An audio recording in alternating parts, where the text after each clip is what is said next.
King River said I could be a knight. See? I got the cape and everything.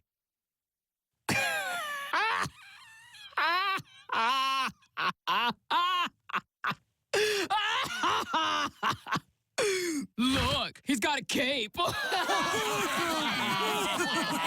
Hey, what's up guys? It's TMBT back again with yet another video on today. And today it's time to talk about Star versus the Lint Catcher and Trial by Squire. So basically the episode begins with Marco coming in through Star's home. And it also so happens to be the same scene where Star is singing inside of a burrito for some reason. And so is Tom later on in the scene. And when it comes to Star reacting to Marco coming back to Muni to see her and stay there permanently, it's basically mixed feelings. And did that scene with both Tom and Star singing into a burrito resemble just how close they are like Marco and Star are? You know how after the Blood Moon Ball their souls are intertwined with each other and all of a sudden they're doing the same exact things as each other at the same time? Does that have anything to do with that? Because I feel like they left that in there for a reason. Don't know why yet. Now, back to talking about Star's reaction to all of this. She is ticked off at Marco, and you can definitely tell throughout the tone of her voice.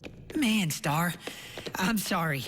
I feel like I just crash landed into your life. Well, we figured it out. And once again, I have to admit, what Marco is doing is pretty messed up. Not only did he come in through her life out of nowhere, now it sounds like all of a sudden he wants to start dating Star even though he just got done dating Jackie. And even after witnessing the fact that both Marco and Jackie broke up, Star is she just doesn't care. So that leads up to the main part of the episode, which is where Marco has to go back to where the washed armor guy is and has to work for him as a squire. I really believed at first that this character was gonna be a one-time episode person, but no, he showed up again. Good job with continuity, people. Now, next is one of my favorite scenes, and that's the interactions between Star and Eclipsa. Eclipsa is just freaking hilarious, in my opinion. Can I sit? Sit, like, right there? It's kinda saddening, but at the same time, we still don't know everything about her character, whether or not she's evil, but seriously, she got chained into a dragon chain. Another detail to mention in this scene is the fact that Eclipsa has her hat back, which is how we usually saw her in the tapestry. There still isn't exactly any details on where she got it from, but maybe in the future episodes we'll figure that out, or they just won't tell us at all.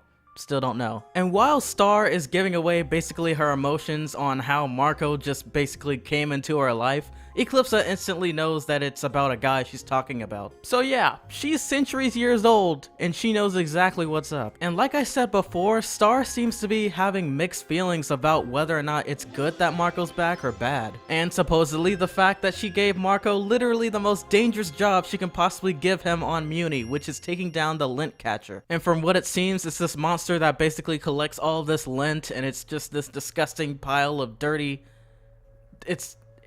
Oh my gosh, I can't even describe it. But anyway, Star ends up saving Marco, and oh my gosh, it's so great to see the both of them fighting together once more, just teaming up. You know, if Starco isn't meant to happen, which I doubt, but if it isn't somehow in some miraculous way, they are at least the best teammates ever when it comes to fighting stuff. And a reference in this episode from season 1 was the magical exit beam, or whatever you call it, I'm sorry. I haven't seen Star use that spell since the episode when she first got her wand charged. And so it basically ends with Star saving Marco's butt, but at the same time, Marco also saving Star because, you know, teamwork. Also, from now on, Marco is officially Star Squire, so let's see what Tom says about that. But just what Star explains in this episode, the very next episode, which is also known as the Trial by Squire episode, she explains that she practically bended the rules for him. She technically doesn't really need Marco as a squire since, you know, magic, but it sure is a darn great way for them to start having fun with each other again, which is exactly what part B of this episode is about. So both Star and Marco head out to Quest Buy in order to get some things that Star doesn't really need, but they do it for fun. But Marco doesn't really seem to figure out that bit of the entire point of doing this until the very end of this episode. And boy does Marco once again go insane. has his character changed a lot recently, or am I just now realizing this? Throughout the episode, we figure out that the Squire, the other Squire that they meet within the Quest Buy shop, she is completely jealous of Marco. And it's mainly because she feels like Marco didn't earn his spot as a Squire at all. And so Star and Marco, especially Marco, try to fight their way to going through different tasks to get certain items from the store. I don't know if it was the episode The Page Turner, the Monster Arm episode, or whatever it is, but Marco's character is starting to get a little bit more violent and intense if you ask me. I mean, first it was the episode where he punches through Toffee's chest, and now all of a sudden he's pushing little girls down. Okay, he didn't really push her, he mainly tripped her, but still, no matter how old she is, that was kind of messed up. Despite the fact that she was being a fake jerk about it, but you get my drift. That was a little bit much. Star reveals towards the end of the episode that she mainly did this for Marco after he came back from Earth, and did this in consideration of their friendship and to make sure that they stick together and do stuff for fun from now on. So basically back to fun madness like we did back in season 1, only with Tom involved as Star's boyfriend. So yay! But however, like I said before in my last episode analysis, I feel like Tom might end up feeling like Star and how she was when Jackie and Marco were together. And really, to be fair, what comes around comes back around, because this is the same reaction that Tom probably had whenever he saw Star and Marco hugging. I can't wait until the future because I really want to see if that prediction is actually true. Now,